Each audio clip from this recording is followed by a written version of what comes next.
అందరికీ నమస్కారము. నేను మీ రాధిక.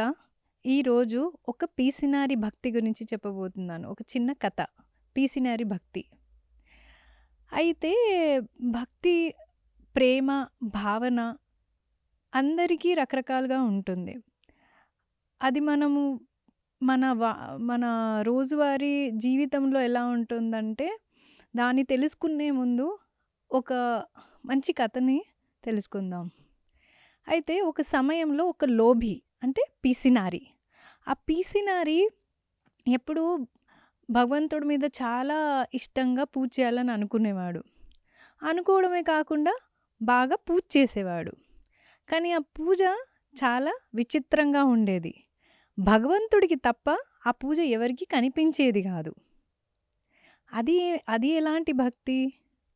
అయితే ఈ లోభి ప్రతిరోజు పొద్దున్నే లెగగానే చాలా భక్తితో ఒకవైపు భగవంతుడి గుడి అనుకుని తను ఒక స్థానంలో ప్రతిరోజు లేవగానే భక్తి శ్రద్ధలతో తన ఊహనలో ఊహించుకుంటూ ఆ దేవుడికి స్నానం చేయించడము, దాంతోపాటు తిలకం దిద్దడము, మంచి బట్టలు వేయించడము, దాని తర్వాత అలంకరించడము, అగరబత్తులు పెట్టడం, ఏ ఒక్క క్రియను కూడా మర్చిపోకుండా పద్ధతిగా మన కళ్ళతో చేసిన పూజ కంటే కూడా తన ఊహలో పద్ధతిగా ఒక స్టెప్, ఒక పని మిస్ అవ్వకుండా చాలా బాగా పూజ చేసేవాడు.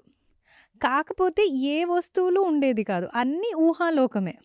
అగరబత్తి, ధూపం, దీపం, ప్రసాదం, బట్టలు, దేవుడు మూర్తి, ఆఖరికి తన ఊహించుకునే స్వామి మూర్తి కూడా ఊహనలో ఉండేది. అయితే ఇలా ప్రతిరోజు గడిచేది. ఆ సమయం కూడా ఊహనలో మరీ త్వరగా కాకుండా, మరీ డిలే కాకుండా ఆ పని చేయడానికి ఎంత సమయం ఒక వ్యక్తి మన ఫిజికల్ వరల్డ్‌లో మనం చేస్తామో అంతే సమయాన్ని తీసుకొని ఆ లోభి, ఆ పీసినారి ప్రతిరోజు అంతే సమయం తీసుకొని గంట 45 మినిట్స్ తనకి ఎంత టైం పడుతుందో అంతే టైంలో అన్ని కార్యక్రమాలు చేసి పూజని చేసుకొని తన రోజువారీ లైఫ్ని గడిపేవాడు. ఇలా రోజు గడుపుతూ ఉంటే ఒకరోజు ఒక పండగ వచ్చింది. మరి ఆ పండగ రోజు వాడికో ఆ లోబికో ఆలోచన వచ్చింది. అనుకున్నాడు, అరే నేను ఈరోజు మా స్వామికి భగవంతుడికి బ్రహ్మాండమైన హల్వా చేస్తాననుకుంటాడు.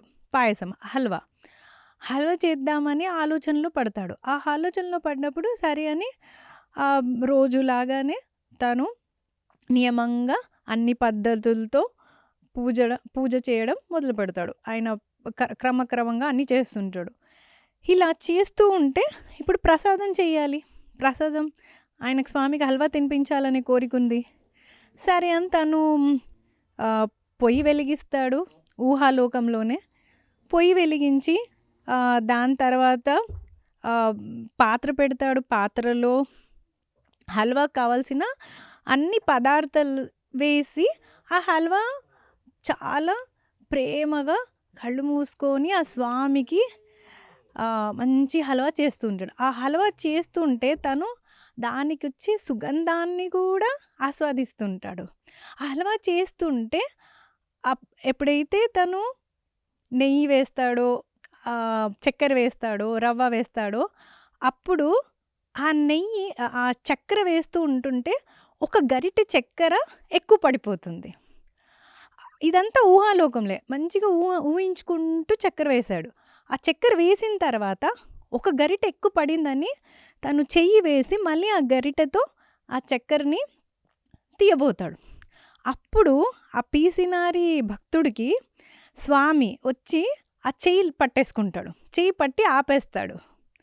ఏవయ్యా, మరి నువ్వు ఎలాగో ఊహాలోకంలో చేస్తున్నావు అన్నీ, అందులో కూడా ఒక గరిటె చక్కెర ఎక్కువయిందని నువ్వు తీసేస్తావేంటి, మరీ ఇంత పీసినారా అని స్వామి దర్శనం ఇచ్చి ఆయనతో మాట్లాడతాడు.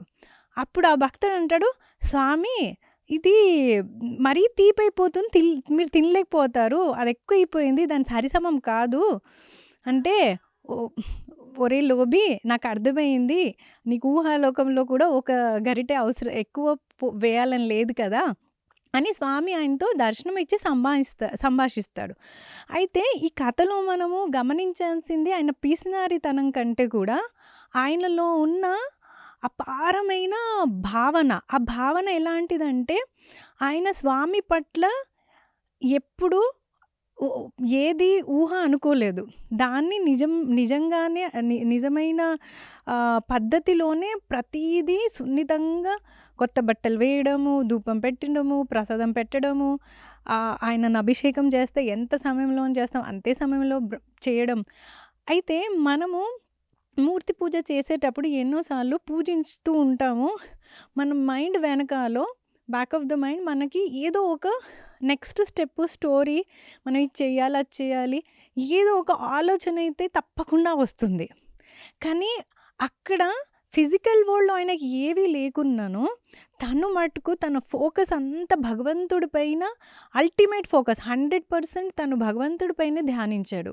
అయితే అలాగే ఈ ఈ మొత్తం స్టోరీలో మనం ఇప్పుడు మన లైఫ్‌లో రెగ్యులర్‌గా చూస్తే ఎప్పుడైనా ఎవరైనా మనకు దారిలో కనిపించి ఏదో కారణంగా మన ఫోన్ నంబర్ మర్చిపోయినా, మన లేకపోయినా, మన కాంటాక్ట్ లేకపోయినా, వాళ్ళ ఇంట్లో ఏదైనా కార్యక్రమం ఉన్నా, పెళ్ళి ఉన్నా, వాళ్ళు ఎంత మీరు తప్పకుండా రావాలండి మా ఇంట్లో ఉందని ఆళ్ళు పదే పదే ఆ ప్రేమతో చెప్పుతుంటే వాళ్ళ మ్యారేజ్ వెడ్డింగ్ కార్డ్ గానీ, ఏదైతే వాళ్ళు వాయినం ఇచ్చి రమ్మంటారో ఆ యాక్టివిటీస్ కాకున్నా ఆ మనిషిలో ఉన్న భావన, ఇంటికొచ్చినప్పుడు ఎవరైనా తప్పకుండా తినాలని మేము వంట చేసాం తినండి అది ఆ తపన, ఆ ప్రేమ, ఆ భావన అనేది మనకు కనిపించినప్పుడు మనకు ఆకలి లేకున్నా మనకు నచ్చది పెట్టినా మనం తింటాం. అంటే అల్టిమేట్ ఈ ప్రోడక్ట్స్ లేదంటే మీడియం ఆఫ్ భక్తి లేదంటే ఒక సోర్స్ అవసరం లేదు.